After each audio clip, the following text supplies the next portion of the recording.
Now, first, may we hear from the author of House Bill 4245, the Honorable Deputy Speaker Democrito Mendoza, to be followed by the Honorable Carlo Oyo Uy for House Bill number 5306. At this point, may we again recognize the Honorable Deputy Speaker Raymond Democrito Mendoza. Okay, correct. Yung Democrito Mendoza, tatay ko yun, Chairman.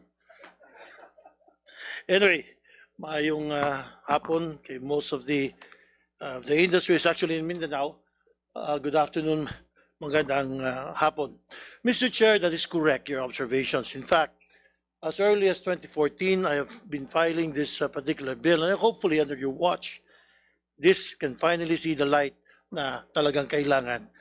This is actually the National Research Development Extension Center for Banana, NRDECB, in recognition of the promising potential of our banana export industry in the global market. For many years, the Philippines ranked second next to Ecuador, and it's the only ASEAN or Asian rather country among the top banana exporters in the world. Take note, tayo lang ang pinakamalaki. Ang Pilipinas, with an export value of 1.6 billion in 2020 or 12%, $1.6 billion. Ang laki. The Philippine banana export annual growth from 2016 to 2020 is at 34%, with Japan 44% market share, China 31%, South Korea 12% market share, and the top three import markets. However, Mr. Chair, the Philippine banana industry now faces serious and mounting challenges such as shrinking domestic supply, rising input costs, intensifying foreign competition, land constraint, and ever-present threat of pest diseases. The Philippines slid from the world's second largest exporter to just fourth in 2024, with exports dropping to 2.28 million metric tons, far below the 3.216 million metric tons we shipped from 2018 at the average to 2022. Worse, Mr. Chair, our market share in the primary export destination in Japan, China, South Korea is being chipped away by new competitors like Cambodia and Vietnam. In response to these alarming trends, the TUCP party list filed House Bill 4245, or the Philippine Banana Industry Development Act, which provides for the formulation of a comprehensive Philippine banana industry development roadmap, which will be updated every 5 years, led by the Philippine Banana Industry Development Council, composed of government, private sector, banana farmers, producers, and the establishment of the Philippine National Banana Research Center in Panabo City, the province of Davao del Norte, where the largest banana plantation is located. The co-author, by the way, walang iba, is Congressman Jose Manuel J. F. Lorendo Lagdameo, 2nd District. The bill further strengthens the industry through key fiscal land use and institutional reforms. It designates the banana as an agricultural product, thus excluding the importation of farm inputs, machinery, post-harvest equipment, and other processing equipment from taxes. It directs the Department of Agriculture, DA, in consultation with the Department of Agrarian Reform, DENR, Department of Environment and Natural Resources, to map idle, degraded. Ito, Mr. Chair, is very important. While we want for reforestation and so on and so forth, and also being used to be an asset with DENR, but then again, there are so many idle and degraded land that can be used for banana production. We have to look for it.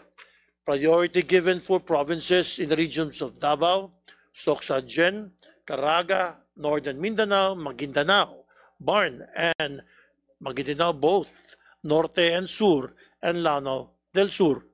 It appropriates an initial 500 million banana industry development fund to be administered by the DA, with subsequent appropriations to be provided through the GAA. Mr. Chair, lastly, esteemed colleagues, the banana industry is one of the Philippines' most valuable export earners and an industry that sustains hundreds and thousands of jobs, supports rural communities, fuels regional growth. Let us work together to pass this measure and secure a stronger and more competitive and more resilient banana industry for our people. The TUCP party list stands committed to advocating for a presidential certification. Certify this as urgent to fostering a partnership among government, banana growers, exporters, workers para sa matatag, makatao at makabayan na industriya ng saging sa Pilipinas. On a personal note, Mr. Chair, one of our biggest unions are actually from the banana sector. This industry, ang kagandahan lang dito, among other agricultural products, may have coconut, sugar, etc. Sugar, by the way, 10 months lang, may lag yan eh.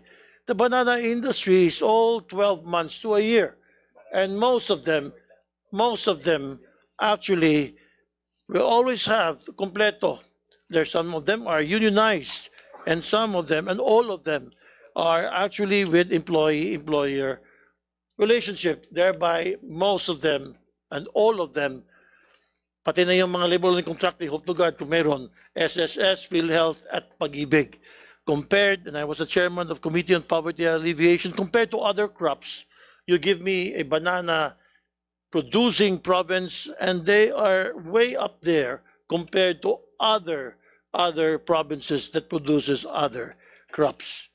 That, Mr. Chair, we strongly urge that, again, 2014 pa, it's already 11 years since I filed this. Finally, under your watch, Mr. Chair, and coming from a very agricultural province, matapos na ito.